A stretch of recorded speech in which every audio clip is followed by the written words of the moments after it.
Terpujilah namamu sampai selama-lamanya.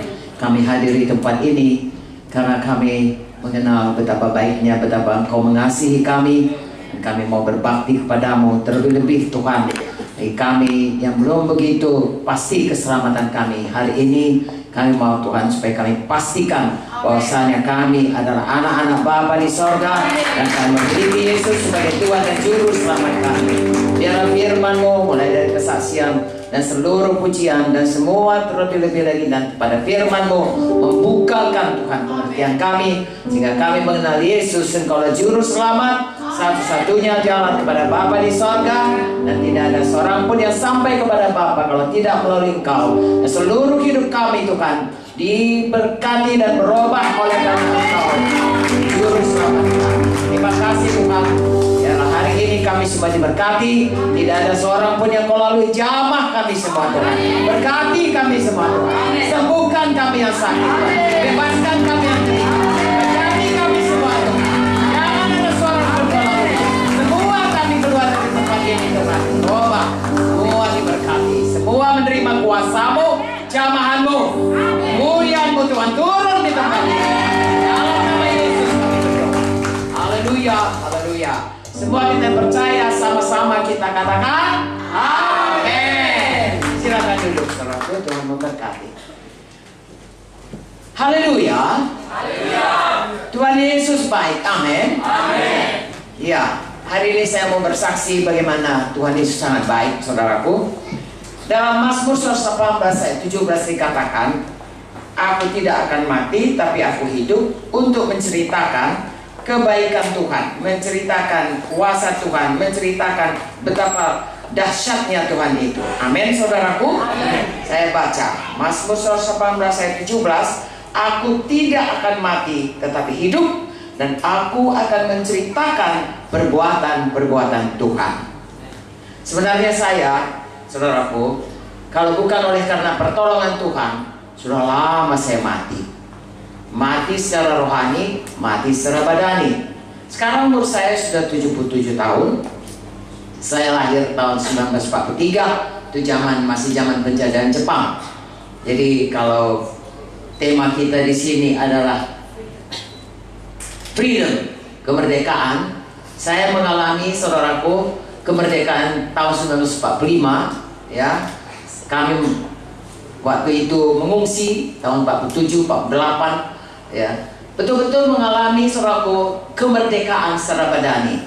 Tapi saya mau ceritakan kepada saudara, saya ya mengalami satu penjajahan melebihi daripada penjajahan Belanda dan penjajahan Jepang dalam hidup saya, yang membawa saya pada kematian.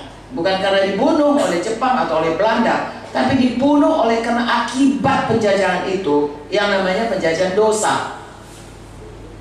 Saudaraku, firman Tuhan berkata, Roma 3:23, semua manusia sudah berdosa, termasuk saya. Tapi saya tidak tahu. Itu sebabnya saya dijajah oleh dosa sampai saya bertemu dengan Tuhan Yesus. Seluruh hidup saya pada waktu itu adalah di bawah perhambaan dosa, di bawah perhambaan setan, karena dosa itu disebabkan oleh karena kita mengikut setan. Kalau kita mengikut Tuhan, kita tidak suka lagi dosa, dan tidak hidup dalam dosa. Tapi pada waktu itu saya tidak tahu. Saya pikir saya orang baik-baik saja, karena orang tua saya berkata, kalau kau mau berhasil di dunia ini, rajin sekolah, rajin bekerja, baik-baik sama semua orang, kau pasti berhasil. Itulah saya kerjakan, dan saya pikir akan jadilah itu semuanya. Saya tidak tahu saya dalam penjajahan dosa, dan akibat penjajahan dosa itu, Roma 6:23 berkata, saya akan pergi ke neraka, berdosa maut. Tapi kasih karunia Allah adalah hidup yang kekal dalam Tuhan Yesus. Tapi saya tidak tahu itu. Akibatnya saudaraku, saya jalan sampai saya tamat SMA, masuk kedokteran. Dan masuk kedokteran itu kira-kira 7 tahun kami saudaraku sekolah. Dalam kurun tempo 7 tahun itu, saya mengalami tragedi-tragedi yang mengerikan. Saya pikir, kenapa begini? Karena saya tidak tahu, itulah akibat dosa dan kutuk dosa.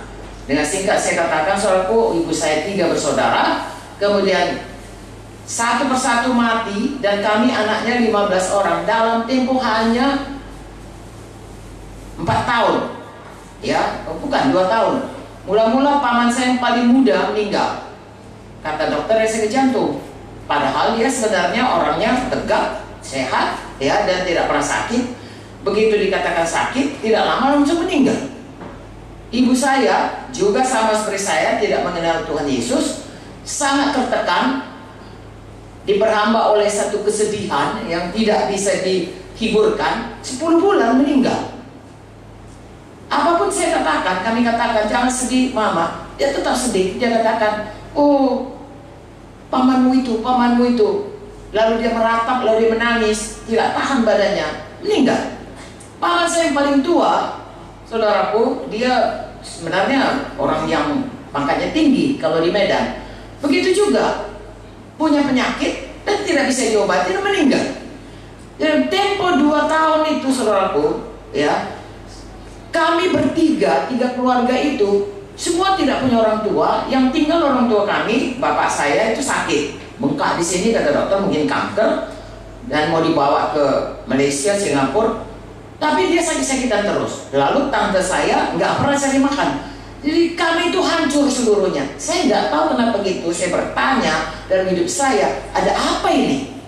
Kenapa orang yang kelihatannya lebih jahat tidak begitu betul nasibnya? Saya tidak tahu bahwa saya di bawah penjajahan dosa, dan upah daripada dosa itu maut, mati secara rohani ke neraka, dan lebih-lebih lagi di dunia ini segala macam sengsara akibat daripada dosa itu saya alami karena tidak ada perlindungan dari Tuhan. Saya puji Tuhan, saudaraku, saya saksikan lagi, ya, seseorang teman saya waktu itu saya disekolahkan dari USU ke UI selama setahun lebih, lalu saya disuruh belajar penyakit darah dari Pak, saya ngambil spesialis sana, suruh lagi belajar super spesialis darah. Tapi sampai di sana Tuhan menempatkan orang-orang dalam kos saya itu, orang-orang Kristen yang sudah lahir baru, yang kenal Yesus dan cinta Yesus. Yang seorang namanya Siti, dia kerja di pajak, tapi dia selalu suka cita. Saya heran, ini orang kerja di pajak, tentu banyaklah praktek-praktek yang tidak baik, tapi dia suka cita selalu. Yang seorang lagi namanya Elis, ya, dari Semarang, saudaraku, dia juga suka selalu bersuka cita, selalu gembira. Lalu kemudian mereka mengajak saya ke gereja, baik Siti, baik Elis. Lalu ada satu orang lagi dari Amerika tinggal dengan kami kos di situ. Dia justru tidak percaya kepada Tuhan. Begitu saya mau ikut, saudaraku, dalam satu kebaktian, ya, yang di Jalan Gunung Sahari waktu itu, saudaraku, dibawa oleh teman saya itu. Disitulah saya dengar Yesus itu bukan lagi hanya cerita, ya, kita semua sudah mendengar cerita tentang Yesus, tapi nggak pernah ada hubungan pribadi dengan Yesus. Seperti kalau saya dengar cerita sekarang ini Donald Trump, hampir tahu kita semua riwayatnya, bagaimana dia, saudaraku, perusahaan ataupun bisnisnya begitu dahsyat, bagaimana keluarganya, bagaimana anak-anaknya, kita bisa tahu. Tapi saya sendiri nggak pernah salaman sama Trump dan dia nggak kenal saya. Kira-kira begitulah selama ini saya dengan Tuhan Yesus. Saya tahu semua cerita Natal, cerita Paskah, tapi tidak pernah ada hubungan pribadi. Tapi hari itu, pada waktu kebaktian itu, gereja, hamba Tuhan, nyanyian, semuanya yang di situ bersaksi mengatakan bahwasanya Yesus itulah satu-satunya juru selamat, penebus dosa manusia, mati di kayu salib untuk menebus kita. Di situ terbuka hati saya. Barulah saya berseru, saudaraku, dalam sengat hati saya, walaupun tidak keluar dari mulut saya, air mata saya bercucuran. Saya kata, Yesus, selamatkan saya, ampuni saya Tuhan. Oh Tuhan, Engkau yang selama ini yang saya betul-betul rindukan, yang saya perlukan untuk menolong saya. Saya berseru, saudaraku, air mata saya bercucuran, dan saya rasa Tuhan itu berkata, Tuhan itu menerima saya, Tuhan itu mengampuni saya, dan saya rasa beban saya itu, untuk pertama kalinya saya merasakan damai dari Tuhan. Haleluya. Betul-betul damai dari Tuhan. Selama ini saya sangat tertekan, saudaraku, dan pada besok harinya, kita orang Kristen, kalaupun kita belum kenal Yesus sungguh-sungguh, kita biasa berdoa. Kalau mau pergi berdoa, kalau mau tidur berdoa, bangun pagi berdoa, kalau mau makan berdoa. Paling tidak itu, saudaraku. Dan kalau ke gereja, doa Bapa kami. Jadi pagi hari saya mulai berdoa. Saya katakan, Bapa dalam sorga, dalam bahasa daerah kami, daerah Karo, Bapa surga, ya, saya katakan, ya, ibu segala anakku, Tuhan Yesus Kristus, aku bertoto, ya, dalam nama Yesus anakmu yang tunggal, saya berdoa. Pada waktu saya katakan Bapa dalam sorga, dalam nama Yesus, Saya rasa Bapa kasihnya menyelimuti saya, hadiratnya ada di tempat itu dan berkata, anakku, aku ada di sini, aku tidak akan pernah meninggalkan engkau. Dan sampai sekarang itu sudah berlaku, saudaraku, hampir umur saya sekarang sudah 77 tahun, pada waktu itu sekitar 27 tahun, ya 50 tahun. Tuhan Yesus tidak pernah meninggalkan saya. Saya harus mati oleh karena dosa, saya jadi hidup baru dalam Yesus. Hidup baru itu masuk dalam saya berubah sungguh-sungguh. Yang tadinya saudaraku takut, saudara tahu dosa pertama Adam dan Hawa pada waktu dia berdosa, apa yang jadi padanya? Untuk pertama kali dalam Alkitab dikatakan, Adam, di manakah engkau? Jawabannya, aku takut Tuhan. Hidup dosa saudara menyebabkan manusia ini mempunyai ikatan rasa takut. Tapi sejak itu saudaraku, Tuhan bebaskan saya. Saya tidak takut masa depan, saya tidak takut kalau ada apapun. Saya tahu Yesus selalu menyertai saya. Bapa mengasihi saya. Apalagi sudah saya dipenuhkan dengan Roh Kudus, saudaraku, saya tahu tidak ada yang mustahil bagi orang percaya. Ada Roh Kudus yang lebih besar dari segala roh yang ada dalam diri kita. Itulah sebabnya sudah selesai saudaraku, saya menerima Tuhan Yesus. Saya sungguh-sungguh mengikut Tuhan. Firman Tuhan ini jadi hidup kepada saya. Tadinya memang dibaca, tapi sesudah saya baca, saya heran sekali kenapa persoalan hidupku bisa dijawab oleh firman Tuhan ini. Rupanya selama ini saudaraku, walaupun ini bisa dimengerti dengan pikiran, tetapi hanya huruf saja. Tetapi begitu kita memiliki Yesus, Roh Kudus menerangkan ini, sehingga kita mengerti firman Tuhan ini, dan kita bisa menjadi pelaku firman, memakai dalam hidup kita, dan kita bisa hidup menang hari lepas hari, hari lepas hari, sampai kita pulang ke surga. Nah saudaraku, kematian berikutnya juga saya mengalami. Sesudah pun kita lahir baru, kita bisa juga masih sakit. Ya, saya percaya saudaraku, kalau bukan Tuhan yang melepaskan saya pun sudah mati. Freedom daripada kematian belum pada waktunya, saudaraku. Ya, dijamin Tuhan bahwasanya kita siap semua dulu kerja kita di dunia ini, baru kita pulang ke surga. Amen. Kita tidak akan mati pada pertengahan umur kita. Amen. Haleluya. Sebab di tangan Tuhanlah sekarang saudaraku diambilnya dari setan kunci alamat. Tidak bisa. Kita ada dalam tangan Tuhan, tidak ada yang bisa mengambil kita. Saya mengalaminya. Saya pernah sakit jantung saudaraku. Begitu saya sakit jantung saya berhenti. Ya, datang serangan takut mati itu. Tetapi firman Tuhan berkata, oleh bilur-bilur Yesus kamu sudah sembuh. Amen. Walaupun saya sudah diprediksi untuk pakai baju jantung karena jantungnya lemah, ternyata saudaraku 50 tahun jantung saya nggak pernah dipakai baju jantung sampai sekarang. Saya pernah ada saudaraku sekali saya batuk tidak mau baik-baik, dikasih obat antibiotik pun tidak baik. Sesak saudaraku, nggak bisa narik napas, lalu difoto, kemudian ada benjolan di dalam saudaraku, dokter bagian paru-paru, saat itu adalah tumor dan lain sebagainya yang tidak baik, lalu mereka periksa. Tapi herannya pada waktu saya diperiksa, begitu saya diperiksa langsung kolaps, langsung saya mati saudaraku. Lalu Pak Munte, ya pendiri GKI saudaraku, lalu kemudian pada waktu itu dia boleh masuk karena saya dokter, masih dikasih masuk. Langsung berseru dalam nama Yesus, saya balik hidup saudaraku. Lalu kemudian Pak Menteri berkata, mari kita beriman, Tuhan pasti menolong. Lalu kami pulang dari Jakarta itu di rumah sakit Fatmawati, kami pulang ke Medan, saudaraku, kami berdoa, saya berdoa berbulan-bulan, saudaraku, bersekutu dengan Tuhan, minta supaya kuasa Tuhan dinyatakan dalam hidup saya. Tahukah saudara, satu hari saya tidak tahu kapan hilanglah sesak itu, hilanglah rasa tekan itu. Kemudian kita berkata, mari kita foto.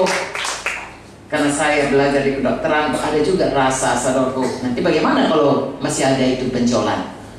Tapi iman saudaraku, ya, tidak ada yang mustahil bagi orang yang percaya. Lalu kami bilang, marilah Tuhan menolong. Lalu dibawa kami pergi ke rumah sakit Elizabeth, saudaraku, di Medan, di foto, semua sudah bersih. Satu hari saya saudaraku sakit, tangan saya tidak bisa bagaimanapun, saudaraku sakit sekali. Lalu dibawa kepada teman-teman saudaraku, dia katakan ini mungkin mau dioperasi atau mau disuntik dan segala macam. Dan dia katakan, ayahnya berkata nggak bisa baik lagi, kau sudah tua seperti mobil, kalau sudah tua onderdilnya semuanya sudah pada rusak, barangkali tidak mungkin lagi lah diperbaiki. Ya, artinya saudaraku, terima sajalah, kau sudah tua. Lalu saya berkata lagi, Tuhan Yesus, kau berkata oleh bibirmu saya sembuh, saya percaya, bebaskan lagi saya tidak mau mati karena sakit, saudaraku. Ya, karena pada waktu itu mau mengangkat tangan menyanyi pun nggak bisa. Sebenarnya saya tidak mau, Tuhan, saya mau memuji namamu, saya mau bersuka cita, mau bersorak-sorai. Tuhan berikan tangan yang bisa menyembah Engkau. Saudaraku, tidak lama saya pun sembuh, saudaraku, tanpa obat. Ya. Saya tidak berkata tidak boleh makan obat. Makanlah obat, saudaraku. Pergilah ke dokter yang paling baik. Karena obat dan dokter itu datang dari Tuhan. Ya, ilmunya itu Tuhan yang membuat. Antara menjadi seorang pintar dengan seorang bodoh, saudaraku, itu tidak banyak bedanya. Hanya Tuhan yang menentukannya. Tahukah saudara, seseorang kalau rusak saja sedikit otaknya, dia sudah padahal kalau dia kembali otaknya baik, semua jadi baik. Jadi sebenarnya, saudaraku, semua pun kasih karunia Tuhan. Amin. Oleh karena itu, saudara pergi ke dokter, boleh. Bukan saja boleh, carilah dokter yang terbaik. Apalagi kalau dokter Kristen yang baik, dia akan menolong saudara, memberi pertolongan. Tapi jangan pergi kepada dukun. Sebab kalau dukun, saudaraku, kita pergi kepada dukun, dia kasih air, lalu kemudian kita percaya, itu ada unsur percaya kepada kuasa di luar kuasa Tuhan. Dan itu namanya, saudaraku, mempunyai ilah lain. Jangan pernah pergi kepada dukun. Amin. Kalau penyakit, kami bisa menerangkannya. Saudara makan Panadol, kami bisa terangkan, itu kan masuk dalam darah saudara, kemudian masuk kepada sentra pusat daripada pengendalian panas tubuh, dan pengendalian rasa sakit. Itu sebabnya saudara bisa hilang sakit kepala saudara, hilang sakit gigi saudara, turun panas anak saudara. Bisa diterangkan dengan ilmu diberikan Tuhan kepada manusia. Tapi kalau dalamnya ada unsur kepercayaan, menyembah itu melanggar firman Tuhan. Jangan pergi ke dukun, silakan pergi ke dokter. Silakan terima kesembuhan. Tapi apapun dikatakan, bukan dokter yang menyembuhkan sesungguhnya. Dokter terima uangnya saja. Tuhan Yesus yang menyembuhkan. Tidak ada yang bisa saudara menjamin kalau seorang dokter bedah memotong tangan saudara, lalu menyambungnya menjadinya. Siapa yang menjamin? Dokter sendiri tahu itu semuanya. Lalu kami bisa ceritakan, kemudian jaringan ini datang, kemudian sel ini menjadi. Tapi siapa menghidupkan itu? Tetap Tuhan. Itu sebabnya mari datang kepada Tuhan, saudaraku, karena Dia melakukan perkara-perkara besar dalam hidup kita. Amin. Jadi saudaraku, hidup kita ini, baik di dunia ini, baik untuk hidup kekal, diberikan Tuhan kita kebebasan dari kematian. Kematian rohani, kematian badani, kematian hubungan, rumah tangga yang kacau, kematian bisnis. Ya, bisnis, semua pun dalam tangan Tuhan. Tidak ada yang mustahil. Amin. Bagi kita, bahagian kita hanyalah percaya. Amin. Hari ini saudara akan dengarkan firman Tuhan, baik mengenai bagaimana saudara bisa hidup kekal di dalam Tuhan, bagaimana saudara bisa ditolong Tuhan. Dengarkan baik-baik firman Tuhan, karena iman kita datang dari mendengar firman Tuhan. Saya hanya bersaksi bagaimana Tuhan menolong saya. Kalau Tuhan menolong saya, Tuhan pasti menolong kita semua. Ini bukan cerita mengenai Ibu Munte, ini cerita mengenai Yesus, Tuhan yang baik, yang tidak membedakan kita. Satu ditolong, yang lain pun ditolong. Kalau saya ditolong, saudaraku, saya bisa hidup sampai 77 tahun. Silahkan kita semua juga menerima semua pertolongan Tuhan. Panjang umur semuanya. Menerima, saudaraku, kekuatan, kesehatan. Dalam 1 tahun ini kami keliling, saudaraku, saya hampir tiap minggu kami keliling. Ya, saya heran saya masih bisa keliling. Tahukah saudara, kadang-kadang kalau kita turun dari pesawat itu saja, kalau dari Medan ke Ambon ini, kami ke Sorong dulu, Medan, Jakarta, Sorong, itu 6 jam, saudaraku. Begitu nyampe, saudaraku, pagi, siang, sore langsung seminar, besoknya lagi langsung ke KR. Saya rasa kalau bukan Tuhan yang membuatnya, nggak sanggup itu, saudara. Ya, umur seperti saya. Tapi saya mau saksikan seperti tadi, saya hidup mau menyaksikan kebaikan Tuhan kepada semuanya. Haleluya. Percayakah saudara Tuhan Yesus baik? Percayakah saudara Dia mau menolong kita semua? Percayakah saudara Dia sudah mencurahkan darahnya, menyerahkan nyawanya supaya saya dan saudara diampuni? Percaya saudara darah Yesus menyucikan darah kita, menyucikan dosa kita? Sehingga kita tidak dihukum tapi dapat hidup yang kekal. Itu Yohanes 3:16. Percaya saudara firman Tuhan itu? Siapa yang percaya cuma angkat tangannya. Yesus juru selamat, jangan turunkan. Sama-sama kita berseru. Firman Tuhan berkata, siapa yang berseru akan diselamatkan. Katakan Yesus, Tuhan Yesus, saya percaya Engkau sudah mati, mencurahkan darahmu untuk menyelamatkan saya, mengampuni saya, menyucikan dosa saya, memberikan saya hidup baru. Saya percaya hari ini saya terima Engkau Tuhan, jadilah juru selamatku. Ampuni saya Tuhan, sucikan dosaku dengan darah Yesus yang kudus, yang tidak berdosa. Selamatkan saya Tuhan, berikan saya hidup kekal. Tuliskan nama saya dalam sorga, dalam buku kehidupan. Terima kasih Tuhan. Saya percaya Tuhan Yesus, Engkau tidak menolak saya. Berkati saya Tuhan, sembuhkan saya Tuhan, berikan kepada saya pada hari ini hidup yang baru, bebas, merdeka, hidup baru dalam Tuhan Yesus. Terima kasih Tuhan. Dalam nama Yesus saya sudah berdoa. Semua yang sungguh-sungguh percaya katakan amin. Beri kemuliaan kepada Tuhan. Haleluya. Tuhan memberkati kita semuanya. Saudaraku, saya sangat berterima kasih ada di kota ini. Kota ini begitu indah saudaraku. Saya rasa tidak banyak di dunia ini mempunyai kota yang seindah Ambon. Haleluya. Saya sangat bersyukur saudaraku. Kalau Tuhan sudah memberikan Ambon begitu indah, sorga jauh lebih indah. Saya berharap kita masih bisa berjumpa lagi. Tapi kalaupun tidak berjumpa di dunia ini, biarlah kita semua berjumpa nanti dalam Yerusalem baru. Karena kita semua percaya kepada Tuhan Yesus. Saya serahkan kepada Ibu Joyce.